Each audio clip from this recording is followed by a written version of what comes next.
Virginia. But en route, they sailed straight into a massive hurricane. Taking on water and rapidly sinking, the ship's admiral spotted Bermuda and intentionally drove the vessel into the island's reefs to prevent it from going down in the deep ocean. All 150 people survived. They spent 10 months on the island, building 2 new ships from the wreckage and native timber to finally sail on to Jamestown. But the island had made an impression. It wasn't a cursed wasteland. It was actually quite beautiful, and so a few men volunteered to stay behind to hold the claim. And by 1612, the English officially colonized Bermuda. But settling the island was one thing. Surviving it was another. Remember that total lack of fresh water we talked about? The early English colonists had to solve this geographic nightmare immediately. Their solution was brilliantly simple, and it completely defined Bermuda's architecture. They began carving their roofs out of local limestone, arranging them in a distinct stepped terrace pattern, and painting them white to reflect the sun and purify the water. When it rained, the steps slowed the water down, catching every single drop and funneling it into large underground cisterns. Even today, it's written into Bermuda's building codes that every single house must catch its own rainwater this way. But while they had solved the water problem, they still had an economy problem. The colonists quickly realized that growing cash crops like tobacco was a dead end. The island was simply too small, and the limestone soil was too shallow to compete with the massive agricultural plantations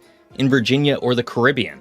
If you can't grow things, and you have no minerals to mine, how on earth do you build an economy on a tiny rock in the middle of the ocean? You turn to the ocean itself. Bermuda pivoted hard. They used the incredibly strong native Bermuda cedar to build famously fast and agile ships. They abandoned agriculture and became a maritime powerhouse. Bermudians dominated the regional salt trade, and perhaps most intriguingly, they turned to privateering, essentially highly organized, state-sponsored piracy. For a long time, Bermuda's economy thrived on legally intercepting enemy ships and taking their cargo.